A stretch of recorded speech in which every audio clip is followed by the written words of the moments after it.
Olá, eu sou o Felipe. E eu sou a Priscila. Nós somos melhores amigos, pais do Leandro e sócios. E esse é o Pode Embalar, o nosso podcast para você e para a Mag Embalagens para falar sobre gestão, empreendedorismo e sobre jornadas.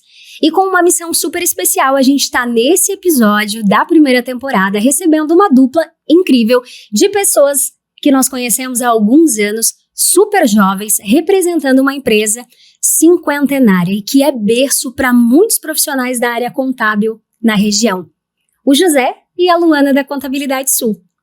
José e Luana, sejam bem-vindos. Fiquem tranquilos, sintam à vontade.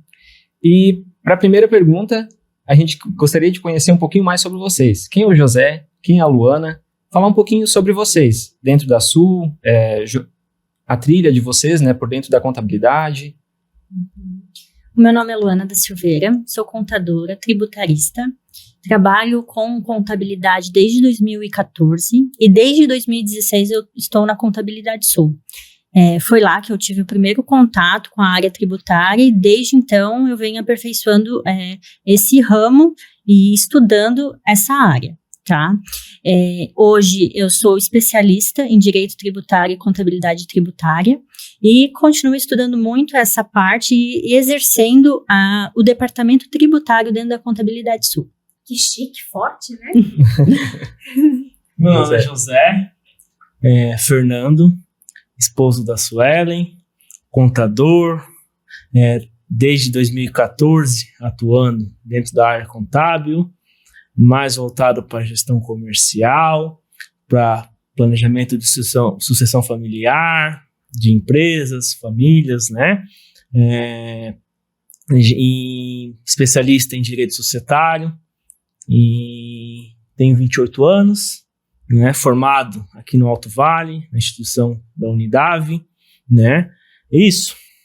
E logo vai ser papai. Logo vai ser papai. Parabéns. Da Maria. Que legal. A gente fica muito feliz de receber vocês porque vocês representam algo que tem se falado tanto e que é tão importante para a gestão dos talentos dentro da empresa, que é o intraempreendedorismo, né? Então a gente está nesse papo, de repente, conversando com duas pessoas que não são os donos da empresa, por assim dizer, mas são pessoas que têm o intraempreendedorismo e que têm uma visão 360 tão grande e que são profissionais que a gente conhece de forma próxima porque lidam com a gente com bastante frequência nas empresas do nosso grupo, né? Então isso é muito legal. Bacana. Vocês poderiam falar um pouquinho mais sobre a Contabilidade Sul? 52 anos, uma longa trajetória, né? E vocês uma nova geração dentro, talvez, da contabilidade. Então, falar um pouquinho mais da empresa, o que a empresa atua hoje. Perfeito. A Contabilidade Sul é uma empresa familiar que já tem, como você bem ressaltou, 52 anos, né?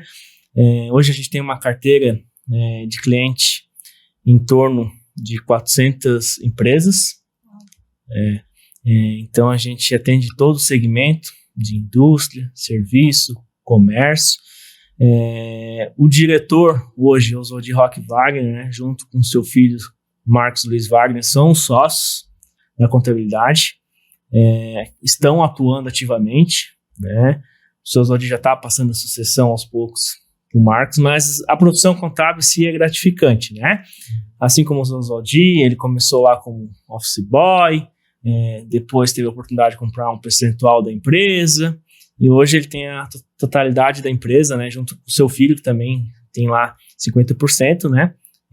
Lá que nos coordenam, estão no dia a dia, nos ensinando, aprendendo, e é muito bom isso, né? E tem vocês e uma galera bem grande lá, né? Nossa, são vários setores, várias pessoas diferentes, uma galera bem grande, né? Isso mesmo, Priscila. A gente tem especialistas, né? A gente tem o setor tributário, da Luana, tem o meu setor, que é o societário, né? Nós temos o setor contábil, setor fiscal, departamento bem chiques pessoal. Vocês, muitos setores. Sim. Quando a gente tínhamos uma outra contabilidade, quando a gente passou a trabalhar com a Contabilidade Sul, algo que era muito incrível e que fez com que a gente tivesse uma identificação muito grande, porque quando a gente chegou lá, todo mundo era muito jovem. Eu até disse para o Felipe, as pessoas lá, elas não têm mais de 30 anos. Claro, não é regra, né? Acredito que devam ter pessoas aí com mais idade, mas a maior parte eram pessoas jovens e que tiveram uma identificação muito grande com a gente. Isso foi muito legal, né? O legal, assim, que contabilidade, se a gente for parar para ver como ela lidar com leis, né, com regras, então isso é muito dinâmico, porque não é uma coisa que era 50 anos atrás, totalmente diferente hoje, né? Então as coisas vão mudando muito e talvez entrando pessoas jovens, né, vem com uma mentalidade, até um estilo talvez mais rápido, mais acelerado, se adaptar mais rápido às mudanças. Então acho que soma muito isso. No começo estranha, mas a gente vê que dá muito certo, né? Até a gente conversando nos bastidores antes, vocês falando, poxa, lá é um ambiente tranquilo, porque a gente que olha de fora, muitas vezes parece que é muita pressão, assim, tem que fechar tal coisa até tal data e tal, mas vocês conseguem trabalhar de uma forma mais tranquila, né? Num setor que realmente é uma coisa muito dados, prazo, risco de multa, muita responsabilidade, né? E algo que vem mudando aí através dos anos, né? O mercado exigiu um pouco também do pessoal mais jovem, porque a tecnologia entrou muito na parte contábil, importação de dados. Hoje tu não vê mais o departamento fiscal digitando notas manuais ou o contábil fazendo livros manuais. Então, se está se dando melhor os jovens, talvez nessa área por isso.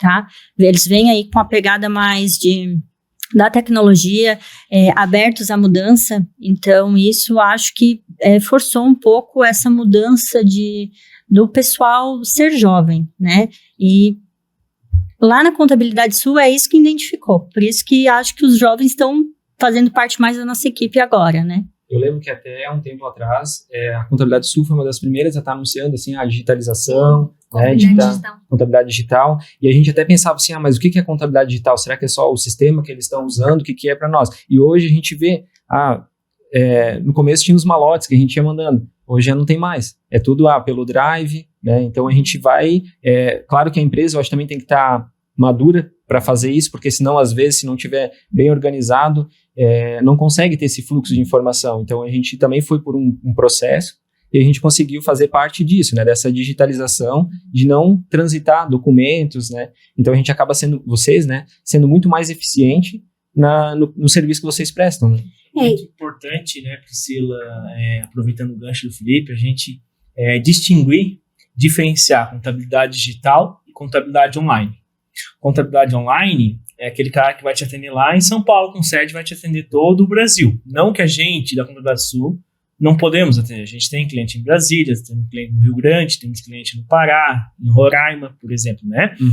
Mas a contabilidade online é aquele cara que vai emitir uma nota e o cara vai conseguir fazer a apuração do imposto dele lá em São Paulo, porque não tem um fluxo grande, uma movimentação grande, né? Ele utiliza a tecnologia, né, ao seu favor, mas não é todo empresário, não é toda empresa que consegue a ser atendido para contabilidade online. E a contabilidade digital, aproveitando que a Luana já falou, nessa área de tecnologia, a gente está dentro da empresa importando dados, buscando informação, criando layouts, criando planilhas, criando sistemas, né, para a gente integrar, né, e a gente entregar um resultado mais rápido para o nosso cliente. Isso é importante frisar, né? Porque quanto mais a gente importa, mais informações a gente deixa de digitar. Certo? E mais a gente rápido você manda as informações para mim? Isso, mais rápido eu mando os impostos, as apurações, os relatórios, que é importante, né? A gente falar disso também, de relatórios, né? Que não é só um contador hoje enviar guias. É fato que a sua é a contabilidade das empresas do nosso grupo, né? Isso não é publi, tá, galera? Não é. Eu digo sempre assim que é a contabilidade digital, mas mais do que isso, é uma contabilidade humanizada, porque a gente sente uma proximidade muito grande com as pessoas. E com isso a gente tem liberdade para perguntar mais, e quando a gente pergunta mais, a gente erra menos, né?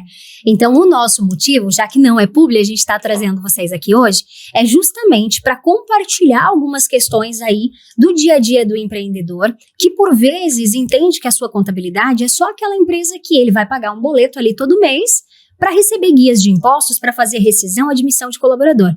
E muito pelo contrário, né? Então, é uma empresa parceira, eu diria que é um dos mais importantes parceiros do negócio para ser suporte na tua gestão com dados, né? Porque quem não tem dados, quem não tem informação gerencial, não tem nada. Então, tem aí a contabilidade um papel super importante.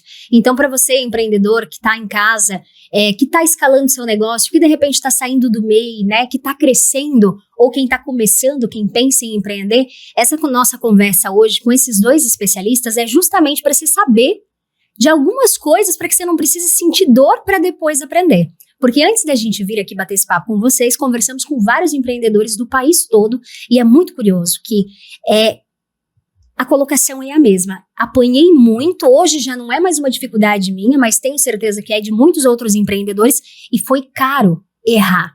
Ninguém me ensinou, ninguém me falou. Então é justamente sobre esses pontos que a gente está aqui para conversar. E por isso que a nossa primeira pergunta para vocês já é: qual que é o primeiro passo para o cara que quer abrir um negócio? Então, o que ele precisa? Eu preciso de uma contabilidade já desde o início? O que vocês têm para dizer para a gente? Hoje, Priscila, a informação com a quantidade de dados que a gente tem através da internet, né, não necessariamente essa pessoa ela precisa de uma contabilidade, né? Hoje a gente tem a Casa do Empreendedor, em Rio do Sul, para os microempreendedores, que só vai atuar no microempreendedor MEI, e a gente tem essa contabilidade para abrir empresas normais. Ah, José, uma contabilidade não pode abrir um MEI? Pode. Muitas fazem, a gente realiza, procedimento normal, né? Mas hoje a gente tem esses polos tecnológicos da Casa do Empreendedor, da Prefeitura, que desenvolve esses programas para justamente auxiliar na economia. E se a pessoa quiser abrir sozinha pela internet um MEI, dá também? Ela consegue, só basta ter a conta Gov hoje, né? Então ela consegue, mas o problema é ter o conhecimento técnico e a informação para abrir de forma correta, né? Hoje, quando a gente vai abrir um microempreendedor, né, vai solicitar o CNAE, né? O que é o CNAE? Boa pergunta, meu querido. CNAE é a Comissão Nacional das Atividades Econômicas, né, Priscila e Felipe? Não estou achando aqui o meu CNAE. Por quê? Porque nem toda atividade pode ser microempreendedor individual, pode ser MEI, né? São determinados nichos, né? Por que foi criado? Por que o governo federal criou essa figura do microempreendedor que a gente não tinha, né? Porque justamente para formalizar aquelas pessoas que tinham um trabalho, tinham uma remuneração, mas não conseguia comprovar a renda. O carpinteiro, o encanador, o eletricista, o açougueiro, né? O roçador lá, né? Essas atividades informais que a gente tinha no dia a dia. Está muito ligado ao serviço. Os artesãos, né? Não só a área de serviço, mas os artesãos, o vendedor ambulante ali para vender seus churros, né? Então são essas as pessoas, né? Que são enquadrados como MEI, né? Por quê? Um médico não pode ser. Um contador também não. Por que um advogado não pode ser? Né? Porque hoje a gente tem um limite do faturamento do MEI. Para ele permanecer no MEI, né, ele tem que faturar 81 mil no ano, isso anual. Isso dá por mês mais ou menos? 6.750, se eu não estou enganado. Né? E aí a gente tem que tomar muito cuidado com esse limite, porque ele é proporcional no ano de abertura. Então assim, se eu abrir lá em julho, eu não vou ter os 80 mil, 81 mil, né, até dezembro, né, eu vou ter proporcionalidade, então eu vou ter 6 meses, 40.500. Então se eu abrir um MEI no meio do ano, eu não tenho aquele teto todo? Não, é proporcional. E aí já aconteceu muito de casos práticos que a gente pegar lá de empreendedores, que abriram na metade do ano e já faturaram 70 mil, a Receita foi lá e excluiu, porque é proporcional, fechou. Aí próximo ano, aí sim aquele pessoa vai fazer gozo do direito do limite de 81 mil, né? E voltando àquela parte aquela pergunta muito boa sua de qualquer pessoa consegue abrir? Qualquer um, né? Mas hoje o que a gente vê mais no Brasil são hackers, são golpistas, né? Muitos clientes ligam, abri um MEI aqui e gerou taxa. Então, como assim gerou taxa ser isento? Hoje o MEI é isento de qualquer taxa, é importante a gente frisar.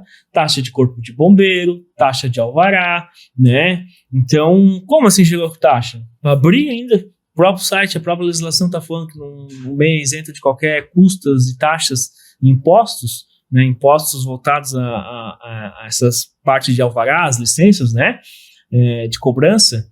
E aí é porque já se criaram sites né? Sim, você consegue pagar um anúncio na internet aí, e aparecer antes do próprio órgão, que é aquele que poderia isso, ser. aí o cara clica no primeiro, vou aqui abrir meu e-mail, bota seus dados cadastrais, achou que abriu um e-mail, mas eu não abriu. fiz isso recente para emitir passaporte. Sim, então assim, acontece muito isso, então a gente tem que tomar cuidado, né? E voltando àquela questão das atividades, né? Por que a gente precisa de um contador para auxiliar? Muitas vezes a atividade vai exigir que você tenha um contador. Por exemplo, atividade de quem trabalha com produto alimentício. Aquela lanchonete, aquele bar, né, que tem uma manipulação de alimentos, certo? Muitas vezes eles vão precisar de um auxílio nosso para justamente liberar a licença sanitária, né? De que precisa ter para eu empreender no meu comércio, na minha lanchonete, na minha empresa de alimentos, né? Então, nem todas as atividades são isentas de alvará, né? A gente precisa também respeitar a legislação ambiental, a legislação sanitária, né? E cada município tem a sua regra, né? Isso. Então, principalmente a alimentício, como tu comentou, cada município vai ter sua regra, então tem que respeitar. Por isso que talvez é muito importante quando a pessoa quer realmente profissionalizar o negócio dela, porque muitas vezes, no teu exemplo de alimentício, às vezes a pessoa começa a fazer um bolo em casa e vai, né, outras pessoas vão comprando, ela resolve profissionalizar.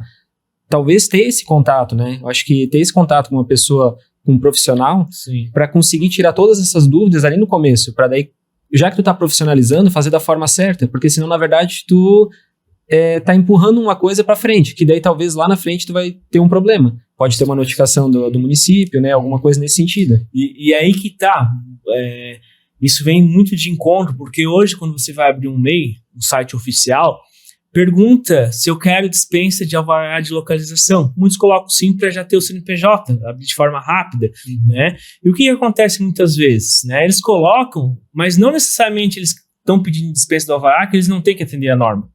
Em algum momento a fiscalização pode aparecer lá e exigir, né? Mesmo que ele habilitou ali aquele flag como dispensa de alvará sanitário, mas não quer dizer que ele está dispensado. A fiscalização, os sistemas, eles são sincronizados, em algum momento vai cair para vigilância, né?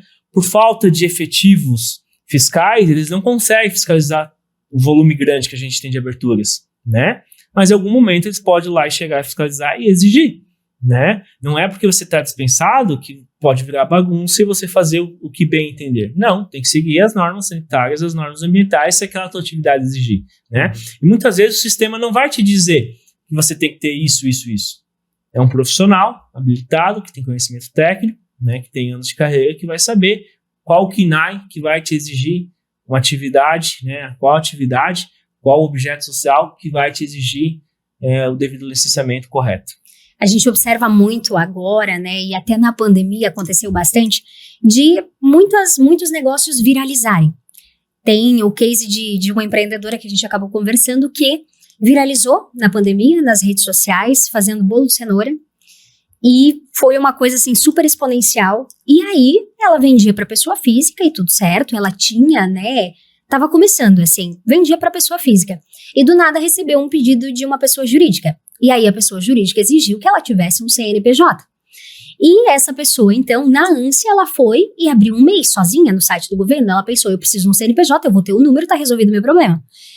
E aí, conversando com o contador, ela acabou, né, se antecipando ali o contador disse, olha, mas se a gente avaliar o que tu já tá vendendo, você não vai ficar dentro disso, você já passou disso, já iria passar disso. Então é muito importante fazer essa avaliação, né, para ver se de repente o MEI é o adequado para ti, qual que é a tua projeção, ou a pergunta que eu deixo para vocês, de repente comecei, tô estourando, pula direto pro simples, pula direto para onde precisa fazer alguma coisa.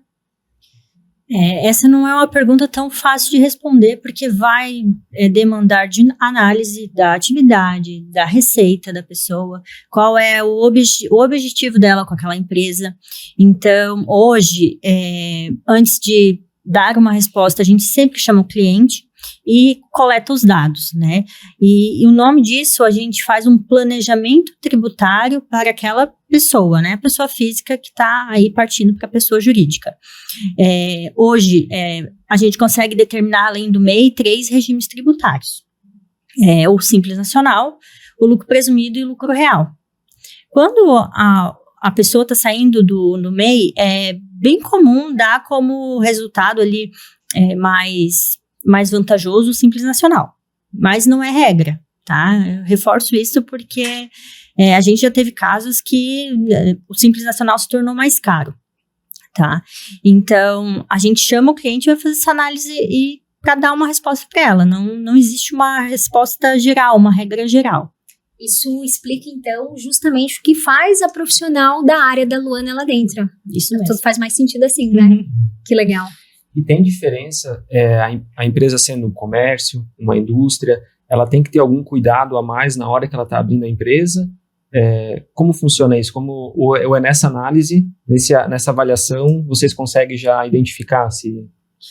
Para fins tributários, tem uma alteração de impostos, né, claro, mas para ela ser comércio, indústria ou prestadora de serviço, o que impacta mais é na abertura da empresa por causa dos alvarás e licenças que ela tem que ter. Tributariamente vai interferir nos impostos, mas isso a gente determina tudo ali na carga tributária quando a gente apresenta para ela. Entendi. Então, se a gente pensar lá no começo, então, quando ele decide se profissionalizar, ele pode avaliar junto com vocês se é vantajoso começar pelo MEI ou talvez pelo Simples, né? E se a gente... Então, vocês trouxeram 2 cenários. O tributário e o societário, né? O que é o societário? O que o societário dentro da contabilidade, mas o que ele traz para a empresa? O que é o contrato social? No MEI tem isso, não tem? Ou é só a partir do Simples Nacional? Como é que funciona isso, José? Perfeito. A gente tem naturezas jurídicas, né? O microempreendedor individual é uma, e a gente tem várias outras naturezas jurídicas. Sociedade anônima, de capital aberto, capital fechado, sociedade simples, sociedade limitada, sociedade unipessoal de advocacia, sociedade de propósito específico, sociedade de contraparticipação, né? Tem muita, sociedade de economia mista, enfim, a gente tem, eu penso, mais de 40 tipos de natureza jurídica, né? Órgão público, autarquia municipal, autarquia federal, cada segmento, cada atividade tem uma natureza jurídica atrelada, né? Tipo, a prefeitura tem uma natureza jurídica específica, a União tem outra, o Estado tem outra, né? As associações têm outras, os clubes têm outros, os condomínios, até condomínio tem CNPJ, gente, né? E isso é muito importante, mas todas têm contrato social? Não.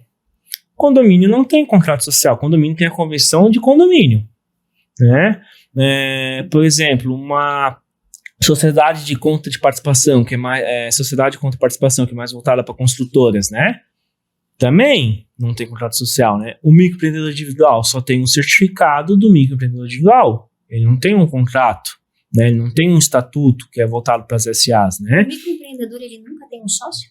Nunca. Porque ele, né? Microempreendedor. Isso, microempreendedor individual já diz, né? Microempreendedor individual, é em nome dele. E uma coisa importante, ele não é intransferível, né? Se falecer, ele não é transferível, né? Aí sim, tem modalidades que a gente migra para o Simples, migra para um lucro presumido, né? Faz a transformação desse ato, uma empresa normal, aí ele pode admitir sócios, mas enquanto eu estiver na condição de microempreendedor individual, né, é intransferível. Eu não posso admitir sócios, eu não posso transferir para um terceiro, né? Não posso fazer nada. Mas estourei o faturamento, minha empresa está crescendo, preciso captar investidores, né? Preciso arrumar um sócio. Aí a gente faz a migração para uma empresa normal, limitada ou SA, né? A gente sempre chama o cliente, né, o empreendedor, para entender o objetivo social, né? E a gente tem uma conversa e coloca na melhor natureza jurídica possível, né? E aí, já passando o gancho para a Luana, né? A gente tem alguns quinais impeditivos, né, Luana? Então, nem toda empresa pode ser do regime do Simples. Né? O planejamento tributário, ele vai um pouco além, né, de demonstrar a carga tributária. Então, já previamente, a gente tem que analisar as atividades que a pessoa ali que é MEI ou física, que quer migrar para a jurídica, quer exercer. Então, a gente faz essa análise e, como o José disse, tem muitas que não podem ser do Simples Nacional. Então, a gente passa ali a apresentar para ela o cenário no lucro presumido ou no lucro real, tá? Então, como não pode, muitas as profissões regulamentadas não podem ser do MEI, Algumas atividades também não podem ser do Simples. Então, todo regime tributário tem regras, até lucro real, lucro presumido, né? Então, é uma análise. O que não pode ser do Simples? Eu acho que eu achava que o Simples era para todo mundo. Aluguéis de imóveis não pode ser do Simples, né? Então, agora o José me ajuda. Até fugiu. Incorporadoras de empreendimento imobiliário também não pode ser do Simples, né? Empresas, aquelas PCH que faz usinas hidrelétricas, não pode ser do Simples, que geram energia elétrica, né? Isso, é bem específico. Algumas atividades não podem, né?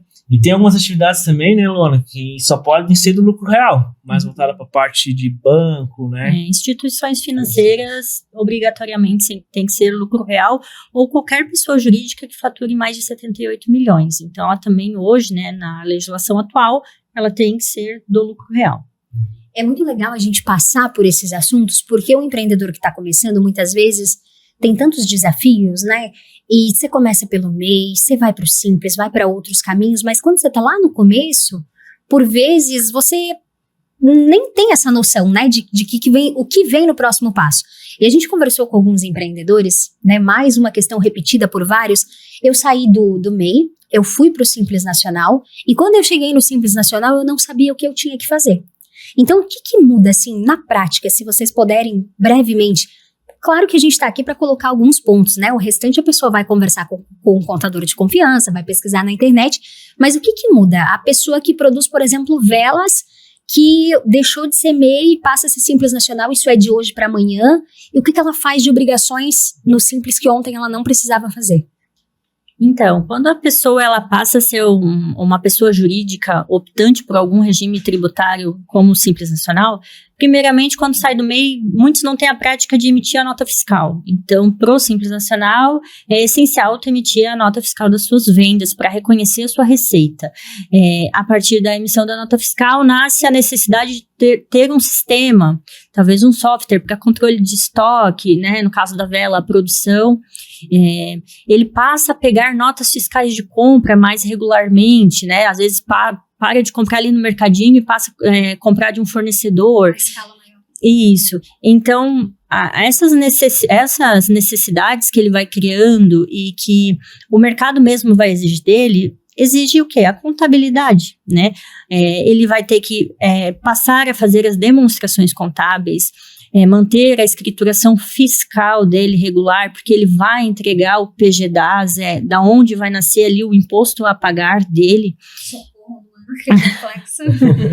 Então, tem o departamento fiscal que vai fazer essa apuração, mas tem o departamento contábil que vai começar a pedir o extrato bancário dele para fazer contabilização. Comprou um ativo imobilizado ali, uma máquina, vai vir a nota fiscal, isso vai ir lá para o patrimônio dessa pessoa jurídica. Então, assim, a empresa vai tomando corpo e passa a automaticamente a se adaptar com aquilo, porque o mercado vai pedir daquilo e a empresa dele vai começar a fornecer números para ele da saúde financeira da empresa dele, né? Então isso é muito importante também. Eu vejo que se cria uma rotina que talvez não tinha antes, porque o contador, né, a contabilidade, ela se torna realmente um parceiro e ela tá do teu lado onde que tu vai informar. Eu comprei uma máquina, vou botar no meio imobilizado, né? Então a gente vai, tudo tu vai começando a informar para eles. Mas na verdade, o empreendedor, ele não precisa calculando, fazendo qualquer coisa nesse sentido. Ele precisa apenas informar. Então, eu estou comprando alguma coisa, a nota fiscal é essa, e informar para a contabilidade. Se ela tem um sistema, geralmente o pessoal, a gente fala muito hoje do ERP, né? Que é um sistema que ele consegue te ajudar toda nessa parte de gestão, tanto faturamento, financeiro, né? Então, hoje é tudo muito integrado. E tem sistemas muito, muito baratos também de entrada, né? Então, ele vai precisar lançar essas informações ali, porque tu consegue dar entrada numa nota fiscal. E hoje é tudo muito fácil. Por XML, tu vai lá, importa, né? Seleciona o tipo, eu estou comprando isso aqui porque ele vai para o meu imobilizado. Tenho dúvidas aqui, liga para a contabilidade. Comprei tal coisa. No que eu devo enquadrar, né? Porque se tu vai criando essa rotina, eu vejo por nós, quando a gente vai criando essa rotina, não fica difícil. Porque é fácil, todo mês é uma rotina. Então, todo mês tu vai ter aquelas contas que tu vai lançar, aquelas informações que tu vai apresentar para a contabilidade, e depois o fluxo, ele flui, na verdade, né? Todas essas informações, ela flui muito mais tranquilo. Mas, claro que no começo, como tem essa mudança, que nem tu disse, primeiro do jeito mais informal, mas depois vai ganhando corpo, precisa informar isso, precisa ter essa rotina, ajuda a criar isso, mas isso junto com a contabilidade, para entender o que vocês precisam, né? Como que eu posso passar isso para vocês? Eu mando no e-mail, ou a gente pode ter um canal de atendimento pelo WhatsApp, para estar próximo, né? Então, acho que é muito importante esse vínculo junto com a contabilidade, porque realmente ela é um parceiro, né? Então, ela que vai fazer muitas coisas por ti, mas você precisa informar para ela, porque senão ela fica às cegas, né? A contabilidade fica sem números, sem informação, não consegue executar o papel dela, né? E tem muita coisa que a gente acha complexo, e aí eu digo a gente, né, me incluindo no papel do empreendedor. O Felipe fala com mais clareza porque ele lidera a área financeira e fiscal, então ele tem uma familiaridade maior. Mas muitas vezes a gente pensa, eu mesma penso, pô, que negócio complexo, quanta informação que tem que mandar. E aí ele explica, né, que parece complexo, mas é porque eu tô vendo de fora. Então, pra pessoa que coloca na sua rotina todos os meses cumprir com esses compromissos, é algo que tu gasta algumas horas, né, uma manhã, dependendo do porte da empresa, claro, um pouquinho mais. E a tua contabilidade tem informações para que o teu negócio vá criando corpo lá dentro, o que é super importante, né? Na MAG, a gente atende e-commerce, são mais de 25 mil lojas online do país todo. Tem os pequenininhos, tem os artesãos, mas tem marcas muito grandes, marcas que foram adquiridos por grupos internacionais, né? Então, só ressalta isso, o quanto é importante você ter todas as informações do teu negócio e o teu negócio ter um corpo, até para ele valer o que precisa valer, de repente, no momento quando você precisar ou quiser vender, ou enfim, para ter a própria avaliação, né? Para tirar um valuation, enfim, as informações do teu negócio.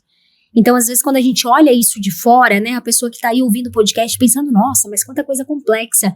Mas são coisas importantes, né, que fazem diferença. Obviamente, vocês profissionais da área, vocês também enxergam dessa forma, né? A gente está indo por um caminho, né, Priscila e Felipe, que cada vez hoje, né, o empresário, ele não vai conseguir mais ser informal, ele não vai conseguir mais ser amador, né? Porque hoje a gente tem várias obrigações, né, e declarações a ser entregue para o setor, para os órgãos, né, estadual, municipal, federal. Então são várias obrigações, né? E daqui a pouco, né, muitos empreendedores, muitas empresas sempre tinham uma auditoria, uma consultoria, né?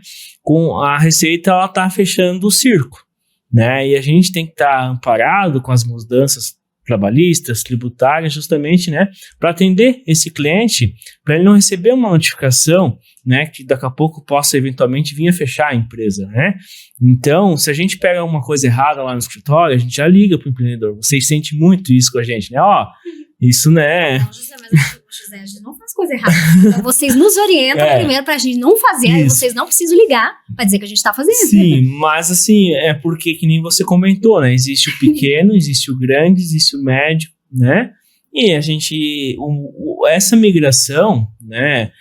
Essa é a questão de cultura, né? O microempreendedor, claro, ele pode ter um funcionário, já começa a ter 10, já começa a disputar, né? Ele não emitia nota.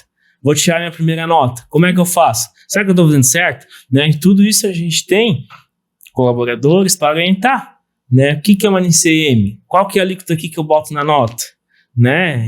Enfim, e a gente tem que orientar nesse sentido para ele não estar fazendo errado, para eles não estar daqui a pouco, daqui a alguns meses, receber uma notificação da Receita Federal, né? Então a gente justamente é um parceiro, né? Nesse sentido de orientar. A gente não pode simplesmente querer só o honorário, fechar, entregar o imposto e deu, né? Então, vendo até hoje, assim, né, a contabilidade, o que ela abrange, então, dentro de todo dela, né? É só tributário, fiscal? Quais as áreas que tem dentro que ela presta serviço, que ela consegue atender, dar informação pro Acho que cliente, a primeira que deve vir na cabeça do empreendedor, muitas vezes, talvez até antes de tudo isso, é o departamento pessoal também, né? Que é tão importante que você não tem muitas vezes, até lá na MAG, a gente já tem uma estrutura um pouquinho maior, e nas outras empresas também, mas é a contabilidade que dá esse suporte grande na parte de departamento pessoal. Por vezes a gente tem a pessoa do RH, mas o departamento pessoal bem forte lá, né? Com certeza o departamento pessoal, eu acho que ele é mais requisitado que o fiscal, né? Hoje, com o e-social, com aí a apuração das informações que tem que ir quase em tempo real, o departamento pessoal tem um volume um pouco maior de trabalho de forma imediata, né, com o cliente. A gente tem o departamento fiscal também, então o departamento fiscal ele é responsável pela escrituração das notas fiscais, a orientação de como emitir essas notas, tem as obrigações acessórias, o SPED fiscal, o FD Contribuições, a DCTF, e a gente também tem o departamento contábil, que cuida aí da conciliação bancária de vocês, da demonstração contábil, do teu relatório mensal, né? A gente disponibiliza alguns relatórios a mais que o próprio balancete ali do mês, e a gente tem lá na nossa contabilidade o departamento tributário. Hoje a gente fornece aí para o nosso cliente planejamento tributário de forma antecipada, não é só quando ele está lá estourando simples ou quando ele fica sabendo de alguma coisa diferente, a gente consegue chegar antes com essa informação. Eu acho que é isso, né, José? Não, esqueci do meu departamento, né? O mais importante, tudo começa ali. Tudo começa ali. A gente sempre fala, né? Um cliente, quando ele quer abrir uma empresa, quando ele quer trocar de contabilidade, o primeiro departamento é o nosso, que é o administrativo societário, né? Então a gente cuida toda a parte da transferência do cliente com cuidado, né? Com zelo. E na abertura, né? A gente também, né? Quando o empreendedor nos procura, toda a parte de andamento de consulta prévia de viabilidade, de liberações de alvarás, de abertura do CNPJ, do registro do contrato, do ato jurídico dele na junta comercial ou no cartório, dependendo, né, o tipo de sociedade, né? A gente seleciona os quinais, entende a dor do cliente, o que ele vai exercer de atividade. Muitas vezes a gente gosta de estar próximo do cliente, ir lá, conhecer o chão de fábrica, de fato, ver o que ele está fazendo, né? Justamente para a gente enquadrar ele no objetivo, na atividade real de que fato ele faz, né? Então a gente dá todo esse assessoramento, né? Daqui a pouco a pessoa já tem um patrimônio também, a gente é especialista em hold, né? Eu já trabalho pós-graduado em direito societário, né? Em hold patrimonial, então a gente tem muitas famílias, né? Aqui na nossa região, que são clientes nossos e eu tive que aprender, né? Que é uma área muito legal, né, e está voltado, muito atrelado a essa questão do planejamento tributário, né, cisão, incorporação, fusão, né, de tirar daqui a pouco o imóvel lá na atividade de risco, botar numa empresa, né, porque hoje, né, uma empresa a gente tem muitas vezes caminhões na nossa operação, tem um imóvel que a gente comprou na empresa, né, tem toda essa questão que caminhão está sujeito a acidente, funcionário está sujeito a acidente de trabalho, de cair do mais tarde, né, cortar um dedo, principalmente na indústria, né? Então a gente fala, olha, ó, tu tem o teu imóvel aí, olha o risco que tá tomando. Daqui a pouco se um funcionário, né? Isso é um planejamento lícito. E por risco, né? Diz o quê? Assim. Do risco seguinte, né? O que acontece? Hoje um caminhão se acidenta, né? A empresa, o juiz, se o funcionário entrar com uma ação, né? Agora me fugiu o nome, mas enfim, hoje se um empresário, um motorista se acidenta, né, ele vai colocar uma ação trabalhista, né, primeiro o juiz vai ver se a empresa tem bens a suprir, né, dinheiro, imóvel e tudo mais. E aí se o cara já tem uma hold, a gente cria uma camada. Você né? protege. Nada hoje, gente, a gente sempre fala, né, se alguém aparecer vendendo proteção patrimonial total, não existe. A gente cria camadas para dar tempo do empreendedor, do empresário, criar um fluxo de caixa para poder pagar, né, aquela ação trabalhista ou aquele acidente de trabalho, enfim, né, ou aquele caminhão, ou aquele sinistro, né? Então, em resumo, o societário ele dá o primeiro passo junto com o empreendedor de constituir a empresa, cria ali me fugiu o contrato social, né? Então, cria o contrato social, quem vão ser os sócios, né? Todo o que a empresa vai atender, as atividades. E também, esse setor, conforme a empresa vai ganhando corpo, ele vai ajudando a gerir, não sei se é a palavra certa, gerir os bens que a empresa tem e os próprios sócios, né? Sim. Então, conforme a empresa vai crescendo, ela tem que se preocupar também com isso, né? Porque daqui a pouco, distribuição de lucro. Vou fazer a distribuição de lucro ou vou deixar o dinheiro na empresa e reinvestir? Como é que funciona isso? Distribuição de lucro entre os sócios. Posso dividir só para um? Tem que dividir de forma igual para os dois ou para, enfim, né? Para o tanto de sócios que tem. Então, tudo isso vai estar dentro do contrato social. São regras que a gente vai criando, né? E o teu departamento, ele ajuda, ele auxilia a definir essas regras, talvez lá no começo, quando a empresa está sendo constituída. Claro que também depois ela pode ir mudando, né? Sim. O contrato social a gente chama, né, que é o acordo de sócios. O que eles querem? Né? Por exemplo, numa clínica médica, nessas atividades, geralmente tem um médico que gera mais receita que o outro. Né? Numa clínica a gente tem um obstetra, né? Tem um gastro, né? Tem um cirurgião, né? E de acordo com o procedimento médico que ele faz, ele gera mais receita, mas eles são sócios em comum, né? Então, geralmente, nesse contrato social de clínica médica, a distribuição é desproporcional. Por quê? O sócio lá teve mais receita, né? Que o outro, né? Mas numa indústria já e num comércio, a tendência é não ser proporcional, porque ambos estão juntando, né, as suas vontades de empreender, né, e aí geralmente é proporcional aos lucros, né, mas tem algumas atividades, né, que a distribuição desproporcional, ela acontece muito, porque aquele sócio trabalhou mais, ou desempenhou mais atividades que o outro e gerou mais receita que o outro. Como vocês bem sabem, né, na MAG a gente trabalha com e-commerce, e no e-commerce é muito comum mais do que um empreendedor abrindo um negócio. As sociedades, né? E como que vocês enxergam isso hoje? O que são os cuidados que, de repente, o empreendedor precisa ter para evitar algo lá na frente? Como é que ele faz isso, de repente, da forma correta já desde o início? Tu diz assim, de participação, tem uma participação numa empresa e tem em outras, porque é muito comum, principalmente influenciadores, muitas vezes participa de uma empresa, participa de outra. Como funciona isso?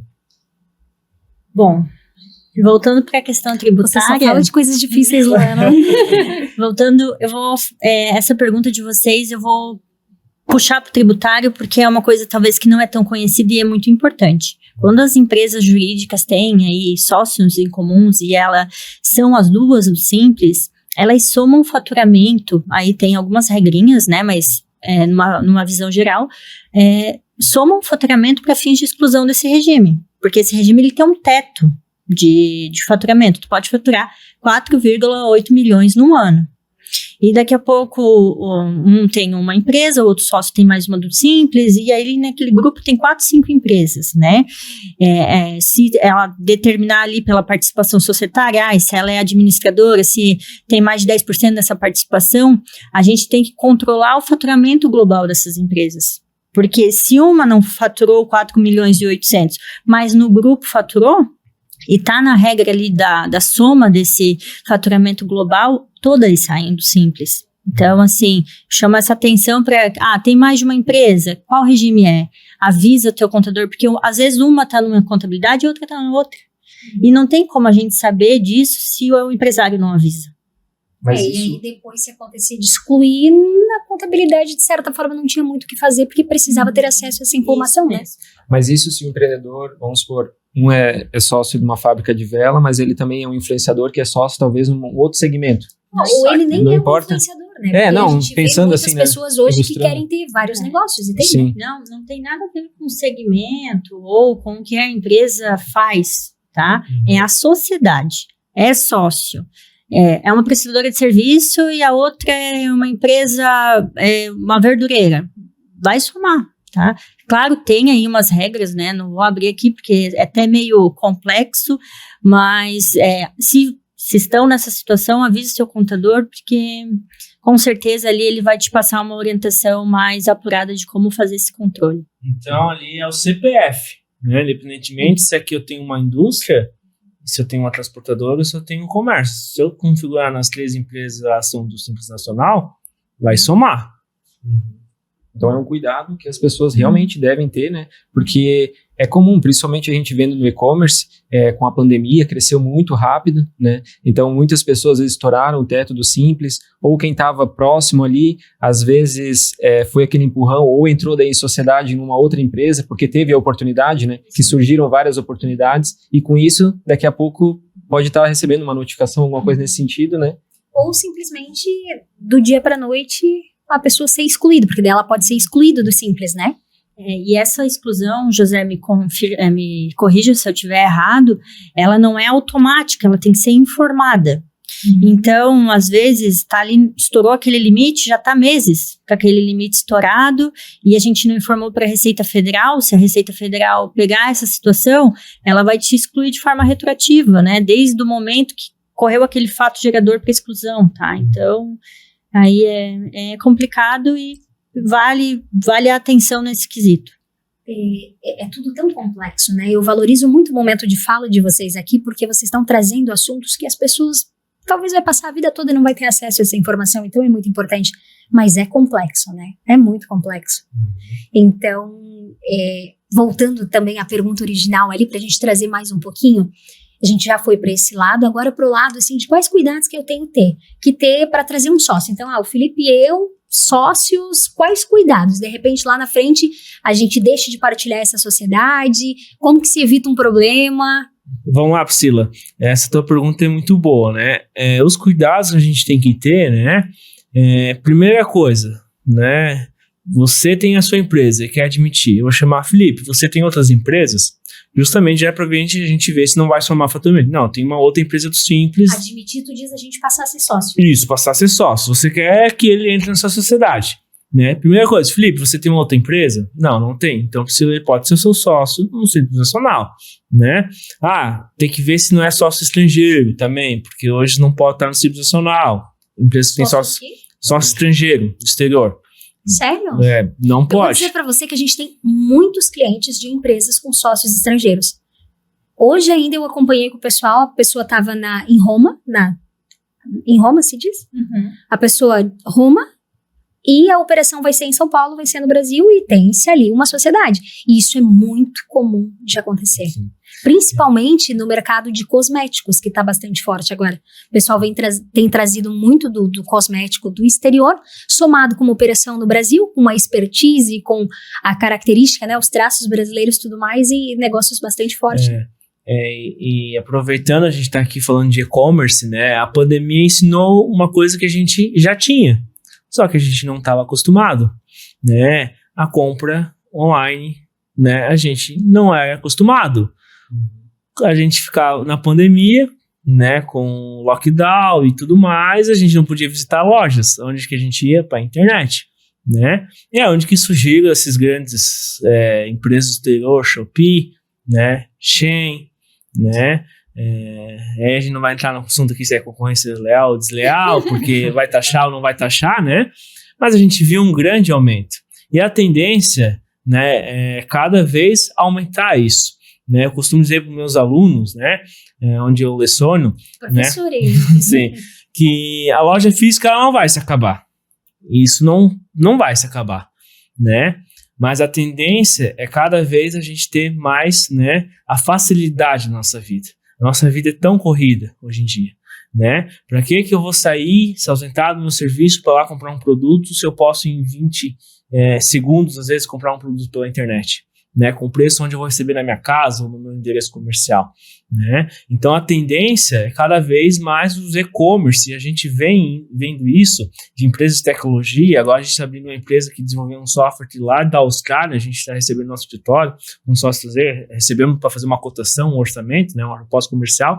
O cara tem um sistema na Austrália que funciona há anos, né? E no Brasil descobriram, e ele falou, como é que vocês não têm sistema isso aqui? E ele está vindo para o Brasil, né, um investidor vai abrir um software aí de vendas de e-commerce, né, justamente porque ele viu o potencial, né? Então, assim, sempre existiu, né?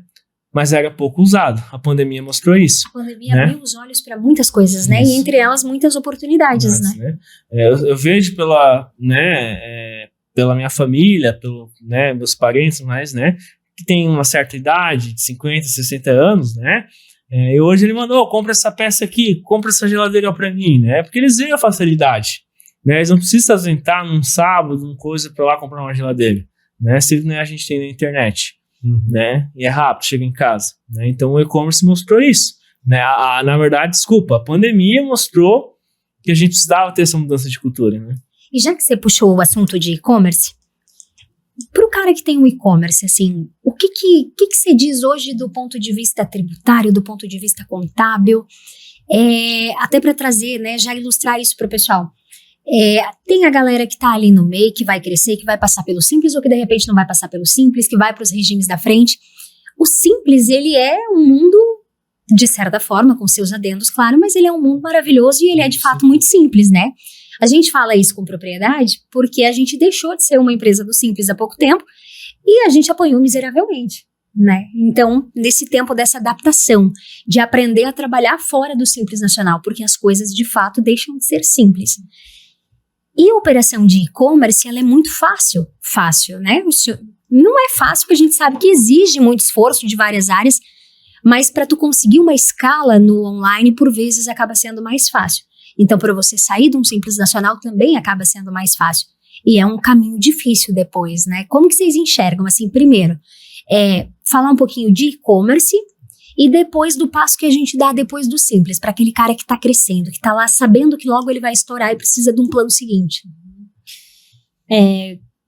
Tu falou ali que o Simples é muito simples, é simples para o empresário, né? Para contabilidade ele não é tão simples, né? Ele tem aí suas regras, sua legislação própria. Literalmente ele tem uma legislação própria, então... O Simples é só o nome, então. Para contabilidade o Simples não é tão simples, tá? Até se tu ir no Instagram da nossa contabilidade, a gente tem uma plaquinha lá que a gente tira nas datas comemorativas que o Simples não é tão simples. E o empresário que ele tá no Simples Nacional, ele tem um imposto, o diferencial de alíquotas, né? Que ele não paga estando no Simples Nacional.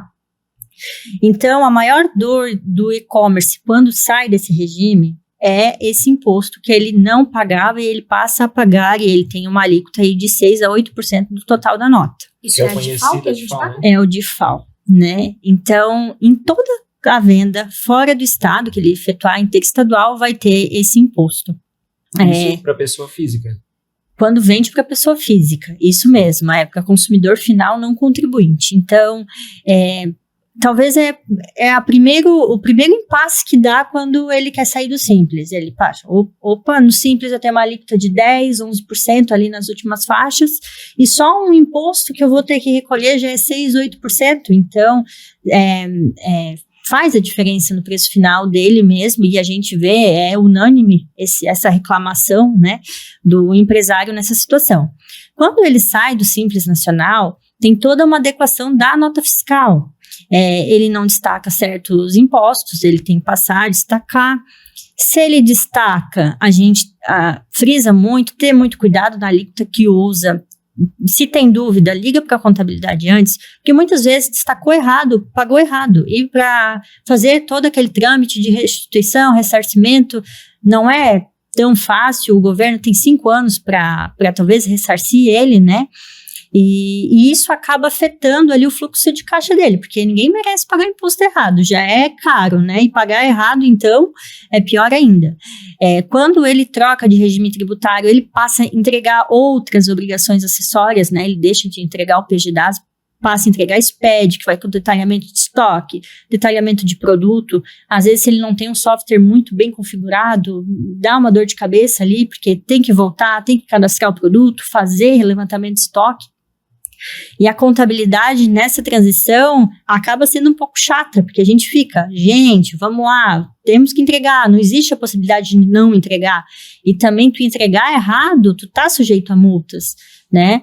Então essa transição, ela é doída pro contribuinte, pro cliente, mas é para a contabilidade também, né? Assim, a gente tem ali tem que dar atenção, porque é nessa transição que a gente consegue alinhar ele dali para frente. E aí, com tudo alinhado, ele sabe quanto que ele vai pagar de imposto, ele sabe de onde tem que comprar, de quem ele tem que comprar. Vale a pena comprar. Isso, às vezes ele comprava lá do Simples com um valor menor, mas ele mudou de regime, talvez comprar de um cara que vende um pouquinho mais alto o preço, só que tem créditos de imposto, o custo dele fica menor.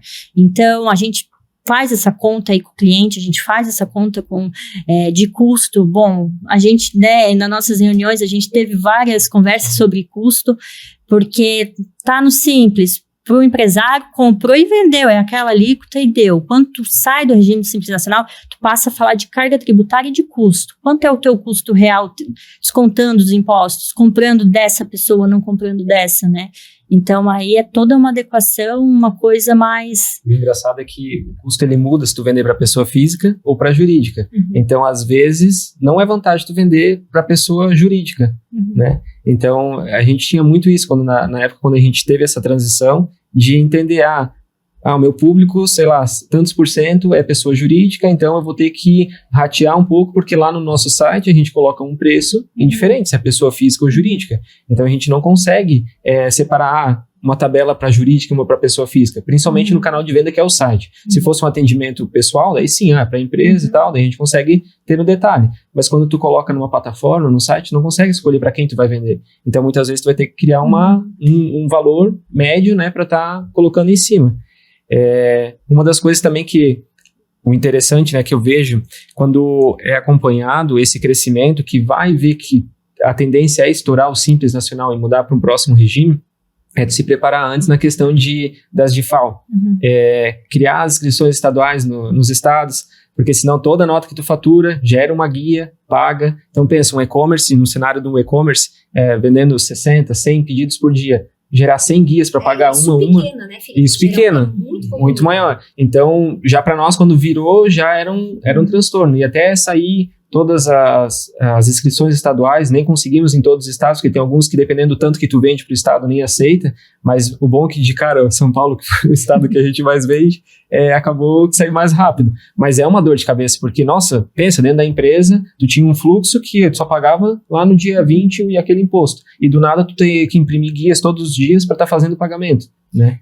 No Simples Nacional é uma guia só, tá tudo ali dentro. Muitas vezes eu pago Simples Nacional. Não, tu paga ICMS, tu paga ISS em algumas operações, tu paga PIS, tu paga FIS, só que tá tudo numa guia só. Aí o primeiro mês tá lá no lucro presumido, lucro real, daí a gente começa a mandar guia. Daí é uma de INSS, uma de PIS, uma de COFINS, eles ligam, o que é isso? tem muito imposto. Não, é que realmente, quando muda o regime de tributário, tu muda a forma de tributação e de arrecadar aquele tributo para a Receita Federal, para o Estado, né? Mas a questão do DIFAL é unânime, é a reclamação, e não entendem por que tem que abrir a inscrição, daí a gente explica, né? Até numa devolução de venda, se tu não tem a inscrição, tu tem que pedir ressarcimento daquela guia que tu pagou daquela nota. Se tu tem uma inscrição, tu já abate na apuração, não precisa a gente fazer esse requerimento pro Estado, né? Então, facilita bastante aí a inscrição de substituto tributário, que a gente diz, né? Tem uma coisa muito curiosa que me chama a atenção há algum tempo, que chega lá pelo dia, a gente já faz tanto tempo que não tá no Simples, que já nem sabe mais quando que vence a guia, né? Vence lá pelo dia 20, né? Chega no dia 20, você começa a ver os influenciadores, os empreendedores, pessoal que dá curso, né? Que faz um trabalho legal com outros donos de loja, mostrando a guia e com aqueles valores super altos, e aí diz assim, é o dia que o filho chora e a mãe não vê, né? Mas aí eu fico pensando, depois do Simples, não adianta nem chorar, né? A mãe vendo, não adianta nem chorar. Porque a coisa fica mais complexa, né? Mas vale lembrar também que, assim, é porque é uma mudança. São várias guias, como a Luana falou, mas muitas vezes, quando a operação vai crescendo, e dependendo da operação, e-commerce principalmente, muitas vezes está em outro regime, ele é vantajoso. Porque tu compra, tu acredita, muitas vezes, Estado de Santa Catarina tem o TTD, quando tu vende, então tu tem um benefício fiscal, né, que vendendo tu vai pagar 2%, se não me engano. Em alguns casos é 1% e na maioria dos casos é 2%, mais os fundos, a carga ali final dá 2,40%. Então, tem um benefício fiscal, acaba sendo mais vantajoso. Parece que fica mais caro, sim, algumas coisas, a INSS, sobre a folha, vai aumentando alguns custos, mas como a empresa já tem um porte maior, às vezes ela consegue comportar isso e também prepara ela para escalar. Porque se ela já vem numa crescente, é muito provável que ela vá continuando essa crescente, né? Então, ela tem que ir se preparando para isso, e quando ela estiver num nível maior, nessa escala, vai ser mais vantajoso que se ela estivesse no Simples, porque dela acredita em imposto, aí talvez vai estar no lucro real que vai pagar imposto só realmente sobre o lucro, porque muitas vezes a operação de e-commerce, se tu faz uma ação, alguma coisa assim, pode ser que aquela ação específica de ativação não gerou lucro, Mas aí tu não paga imposto em cima daquilo porque tu não teve lucro naquilo. Tu vai pagar imposto realmente só em cima do teu lucro, né? Então, também não julgar o outro lado. O Simples, ele é bom? Sim, para quando tá começando. Mas quando a gente tá crescendo, se preparar para crescer também é uma opção e que ela pode ser bem rentável, né? A gente não pode ter amor ao regime. A gente tem que aprender a lidar com aquilo que tu tem naquela hora, aquilo que tu necessita, que nem vocês passaram o limite do Simples, que bom, não, Sim. né?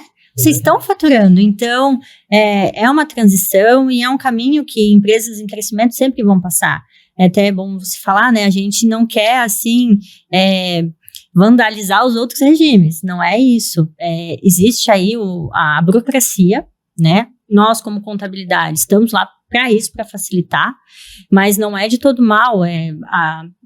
Um planejamento tributário consegue te demonstrar a diferença, talvez a diferença nem é tão grande, né? Existem benefícios, a gente estuda filiais em outro estado, centros de distribuição, então existem outros métodos lícitos para diminuir a carga tributária do contribuinte nessa transição. Nossa, eu vou dizer que essa fala, com certeza, é uma das mais importantes da nossa conversa. Porque a gente fala, assim, né, até a colocação que eu trouxe, da importância de não demonizar, vamos dizer assim, nenhum regime, né? Sim. Isso é extremamente importante, porque se você está crescendo, realmente que bom que você está crescendo. Agora, o que dói é a desinformação. O que dói para o empreendedor? Eu vou ter que aprender tudo de novo, porque eu vou para outro regime, então eu tenho que aprender tudo de novo. Isso vai te exigir tempo. E aí volta num ponto que eu digo que é super importante. A tua contabilidade ter informações precisas, informações verdadeiras do teu negócio, para poder te dar relatórios que te ajudem a enxergar, de repente, quando tu tá chegando lá na linha que tu vai sair do Simples Nacional. Para quê? Para que tu possas te preparar de forma antecipada. Essa é a antecipação, né? Eu acho que isso é o que é extremamente importante e que a vida do dono de negócio, muitas vezes, tem uma pessoa que faz tudo. Claro que uma empresa, quando já tá ali praticamente saindo do Simples Nacional, já é uma empresa mais estruturada, uma empresa de mais pessoas, né? Mas ter aí um diretor financeiro, eu até acho muito bacana ver o Felipe falando assim com uma tranquilidade tão grande disso. Eu penso assim, nossa, que fácil, né? Para mim ainda é uma coisa que assusta, mais ele que tá lá todos os dias, mais a equipe gerenciando de pertinho, vê que parece um monstro, mas que são só alguns processos a mais também, né? Não é tão complexo. E essa questão do regime, se não tiver bem estruturada, pode vir a fechar a empresa, né? Eu sempre falo, que bom que vocês estão pagando mais imposto. Eu gostaria de pagar, é porque a empresa está faturando, mas não necessariamente faturamento representa lucro, né? Às vezes a gente pode estar lá no Simples, achando que está pagando pouco imposto, mas não está dando resultado, né? Nossa empresa não está tendo lucro. E a gente pega, minha empresa não está dando lucro, estou trabalhando no vermelho, né? Mas calma aí, né? Vamos ver. Né? Que nem a Luana botou muita questão da cultura, né? Quando a gente faz essa questão dessa migração para outro regime, né?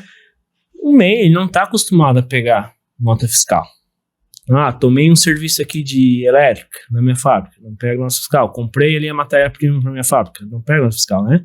Quando a gente vai para o lucro real, isso é muito importante, né? E às vezes o cara tem uma despesa tão grande, e ele tá lá no Simples que ele nem sabia que não tá dando lucro, por exemplo, né? Então é muito importante a gente analisar essa questão do planejamento tributário para enquadrar que efetivamente nosso empresário, né, a nossa empresa, ela tenha lucro, né? A gente pega clientes de outros escritórios, né, que falam, eu tô nesse regime, será que eu tô certo? Né? Vamos fazer uma análise, né? E aí a gente pergunta, nunca fizeram uma análise, né? E a análise ela tem que ser anual, semestral, né, Luana? A gente tem empresas que a gente analisa cada trimestre. A gente sabe que o e-commerce ele cresce cada vez mais, né? E as estratégias do empreendedor são muitas. Então, eu ofereço um frete grátis, eu faço várias estratégias de desconto, N coisas, mas o importante mesmo, no final, no último risco da conta é ter resultado, né? A gente sempre fala muito e casa perfeitamente com o que vocês colocaram. Não adianta você faturar muito e não acompanhar de fato as informações para saber a lucratividade no final, né? Porque no final de tudo, o que você quer e precisa, porque a gente fala de construção de negócios sustentáveis, né? E por sustentável, eu não tô falando de abraçar árvore, não tô falando de meio ambiente, sustentável do ponto de estar ali quando o teu cliente precisar de ti novamente. Então, a gente fala, né, nós que trabalhamos com produção de caixa de papelão, que vendemos no online, existem soluções de valores que a gente olha assim, nossa, como conseguem comercializar esse produto tão barato? Mas não é por isso, de forma nenhuma, que eu vou, de repente, trabalhar com o mesmo preço se os meus custos não permitem isso, né? Então, é de fato muito importante você conhecer os seus custos, você ter informações do seu negócio e, de repente, decidir que não vale a pena vender para aquele cliente, se não se precipitar e, no final da conta, você vendeu muito, mas você lucrou nada, né? Então, é um ponto de atenção. Nesse caso, a contabilidade consegue ajudar a gente também, né? Mostrar os relatórios, entender, mas para isso, claro, que a informação que parte da gente tem que ser uma informação real que dá para confiar, né? Eu acho muito legal, a gente notou isso muito depois que a gente mudou de regime. Quando tu lança todas as informações com classificação financeira, né, da forma organizada, certa, tudo fica tão mais claro dentro da empresa. Então, eu sei o meu custo real, porque às vezes tem coisinhas que às vezes tu lança como uma outra despesa. Aí, meu custo de produção é só isso daqui. Mas não, tu tem vários outros que complementam aquele centro de custo, né, ou aquela que está envolvido lá no teu custo de produção. Que por isso que daí tu consegue talvez ver depois, tem o concorrente que faz a tal preço, mas eu não consigo fazer esse preço, porque eu sei o meu custo. Então, se tu sabe o teu custo, já é um bom passo para tu depois ter, lá na última linha, né, da DRE, tu ter lucro. Então, para tu não se sujeitar a fazer abaixo daquilo, né? Porque às vezes é uma ação que o cliente está fazendo. Então, adianta tu comprar essa briga, o concorrente está fazendo. Talvez não faz sentido comprar essa briga, né? Então, a gente precisa realmente entender todos os nossos custos, lançar todas as informações que a gente tem, por mais que, comprei, sei lá, fui na papelaria, comprei tal coisa, só peguei o cupom fiscal, não é a nota fiscal.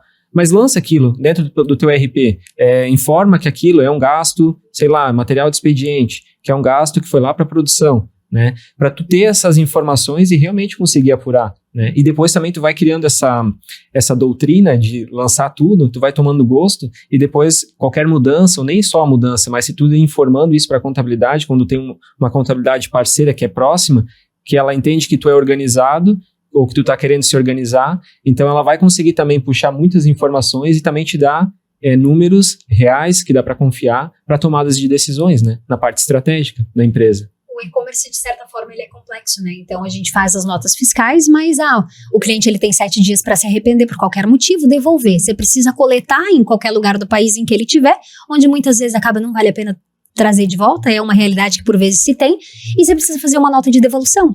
Coisas que por vezes a pessoa não faz, e se ela não faz, ela paga por algo que não precisava, né? São coisas mínimas, mas aí eu vou usar uma fala do Felipe, que o Felipe é um cara de números, né? É mínimo, mas faz esse mínimo vezes 7 dias, vezes 30 dias, vezes 12 meses. Essa despesa, essa coisa mínima, se torna uma coisa muito grande, né? Então a gente precisa ter esse olhar mais amplo sobre todos os custos, sobre tudo que de repente parece não ter impacto, e é por isso que é tão importante você ter uma gestão e uma clareza das informações do teu negócio, né? Porque é muito comum o empreendedor pensar, mas é perda de tempo, ou vai me custar muito tempo. Eu não tenho tempo para isso. Porque, meus queridos, quem empreende sabe que o sem tempo, irmão, é aquilo que o empreendedor mais fala, não tem tempo. Não tenho tempo, não. Tempo, eu entendo que é muito uma questão de prioridade. Então, tem coisas que são mais estratégicas, que você precisa priorizar. De repente, priorizar esse tipo de coisa a outras que talvez não causem tanto impacto assim, né? Então, até pra gente já caminhar pro desfecho dessa nossa conversa, que eu acho que a gente poderia ficar por horas aqui conversando, porque a gente trouxe um assunto de uma complexidade muito grande. E vocês abriram pontos bem complexos de formas, assim, super claras. Se de repente alguém ficar com dúvida depois, algo que não entendeu, pode vir conversar com a gente. A gente conversa com eles porque a gente sabe que a gente pode ligar no horário comercial qualquer dia, eles vão dar a resposta, a gente vai levar ela para vocês. Não vamos abusar, né, galera? Eles são bonzinhos, mas bom. E a gente trazer esses pontos aqui é super importante. Pra gente fechar, eu queria trazer uma outra questão. o que acontece muito com os empreendedores que é não separar a sua pessoa física da pessoa jurídica. Eu acho que a gente não poderia fazer essa conversa e pular esse assunto porque é o que mais acontece em empresas pequenas e em empresas já mais estruturadas ou mais velhas. O que vocês têm para dizer para a gente sobre isso?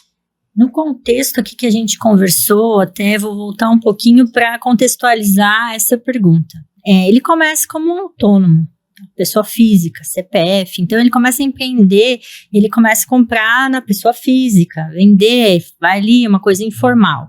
Então, existe um bolso só o dele, pessoa física, então ele começa a crescer e aí se cria outra pessoa, a pessoa jurídica.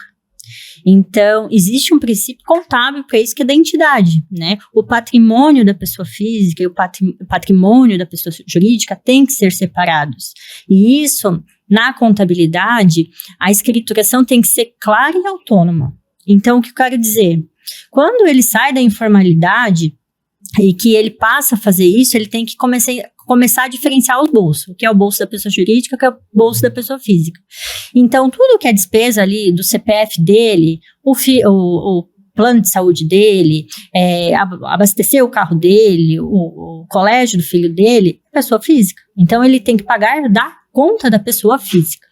Tudo que é relacionado com a pessoa jurídica paga da conta da pessoa jurídica. Tá, Luana, e quando que acontece isso dele ter o dinheiro dele na pessoa física para pagar as contas dele? Ele vai faturar na pessoa jurídica, ele vai pagar as contas, os custos, e lá no final da linha vai ter o lucro. Então, é dali que sai o lucro da empresa, distribui o lucro para o sócio, e aí ele começa a ter a vida dele da pessoa física com esse rendimento, tá? Então, no começo, dá uma bagunça, né? Até entender o que é de quem é natural, O meu Prolabore também, né? Você tem o seu Prolabore, né? Então, ali todo mês vai ser depositado, sai a folha de pagamento dos funcionários, vai ser o teu Prolabore, que é um valor X determinado sobre ele, para o sócio, né? Vai incidir o INSS, o imposto de renda, então, não supre aquele Prolabore no mês para ali arcar com a despesa da pessoa física dele, tem o lucro da empresa, né? Então, tem que ter um cuidado e é uma confusão natural que acontece, até entender o que é de cada um, porque, estou indo com o meu carro para a empresa, então despesa da empresa? Não, né? É uma despesa que tu teria trabalhando para outra pessoa, né?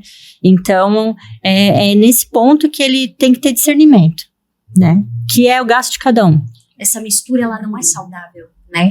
De repente, você pode passar um período ali com essa mistura e pensar que tá tudo certo, mas chega num momento que você pensa assim, putz, vou comprar um equipamento, vou fazer um investimento. Mas eu tenho dinheiro para isso? Né? Muitas vezes você acaba ficando cego desse tipo de informação, né? Por isso que é tão importante. E até, mais uma vez assim, né? Tu tendo as informações, lá no DRE, poxa, a empresa não deu resultado.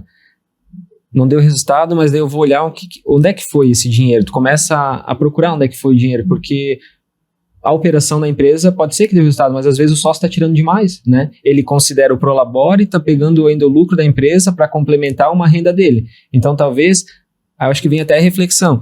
Se fosse um funcionário fazendo a minha função, quanto que eu pagaria para ele estar fazendo o que eu estou fazendo hoje, né? Então, para tu até definir esse teto e considerar aquilo, para se organizar na pessoa física, né? Porque então tu se organiza no teu mês com aquele valor, né? Porque não adianta tu querer tirar da onde não tem. Vai botar prejuízo para a empresa. Então, se tu quer separar, quer que a empresa ela gere lucro, cria um teto, né? Esse daqui eu vou me virar durante o mês. Claro, salvo durante o ano, quer tirar um valor maior, tudo certo, né?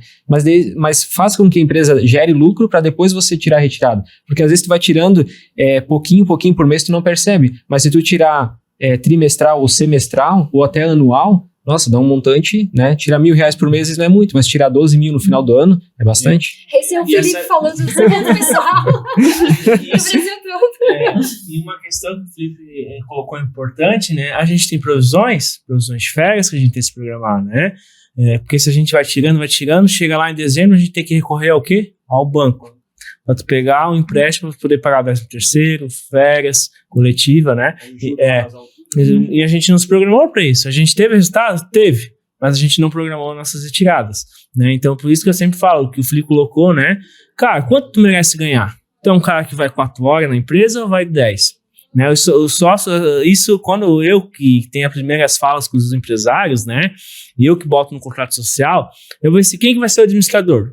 Vai ser ambos.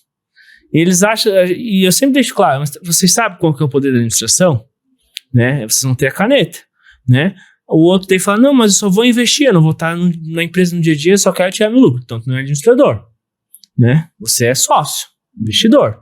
Né, o administrador, e eu acho justo, eu sempre falo, né, o administrador ele precisa ter um salário, né, qual que é o salário que vocês vão definir? Para esse cara estar o dia todo lá, para esse cara estar fazendo as decisões, a compra, a venda, tá tocando a operação, né, e isso é importante a gente ter discernimento do investidor, do sócio, que vai botar dinheiro ali, mas não vai participar ali do dia a dia da operação, né, isso, e aí assim, e aí eu sempre falo, cara, tu é engenheiro, né, uma indústria de engenharia, por exemplo, né, quanto que um engenheiro ganha? Se tiver que contratar um profissional para colocar no teu lugar, essa empresa, a empresa é grande, né, já com 40 funcionários, 50 funcionários, o cara lá é o CEO, né, o diretor.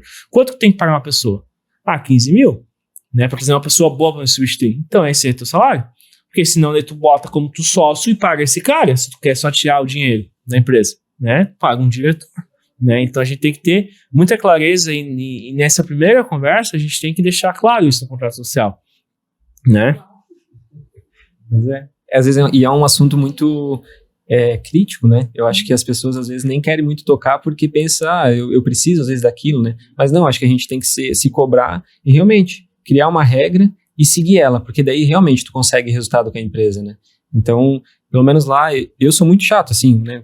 Com a Priscila em relação a isso, mas é porque realmente eu mostro para ela isso, né? Ó, a gente vamos definir isso e a gente vai trabalhar com isso na nossa renda e a empresa gerou lucro, a gente faz retirada. Gerou lucro, fizemos outra retirada. Se não gerou lucro, ou se tá, sei lá, às vezes um período mais fraco, sazonal que acontece, vamos segurar, vamos fazer caixa para a empresa.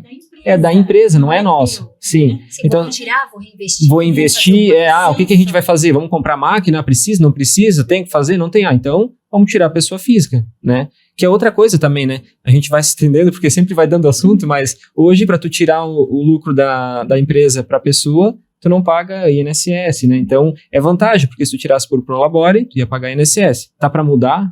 Por enquanto, né? Então, eu sei que tá para mudar. Fica a dica. Mas assim, são cenários que a gente tem que ir avaliando, né? Tu tá ali na empresa, né? Tá gerando coisas também, que é um benefício que quem empreende, que tem de ter o lucro da empresa e para ficar, né? Para trazer isso para a pessoa física, aproveitar também esse momento, né? Talvez agora seja mais barato. Se tem, né? Isso, por enquanto é isento, né, de imposto de renda a distribuição do lucro, mas já tem um tempo na pauta essa votação, talvez logo saia. A gente orienta, assim, as nossas empresas a aproveitar esse momento, se tem aí uma expectativa de investir na pessoa física, né, enfim, comprar imóveis ou fazer algum tipo de investimento de valor alto, aproveitar esse momento, né? Porque se tributar não vai ser pouco, então já está lá, então se quiser tirar, aproveita. Até porque se a empresa tem condições de tirar, depois se ela quiser aportar de novo, ela pode, daí para botar dinheiro, acredito que não vai pagar, né?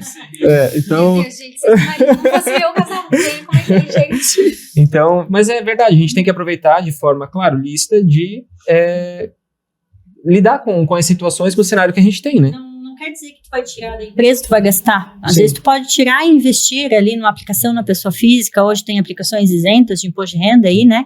Talvez é só fazer um estudo aí da aplicação. Eu sempre falo, né? Cada cliente tem uma dor, né? Tem um cliente que quer investir na empresa, aumentar o parque fabril, né? Então, para que esse cara vai tirar o dinheiro da operação, capital de giro?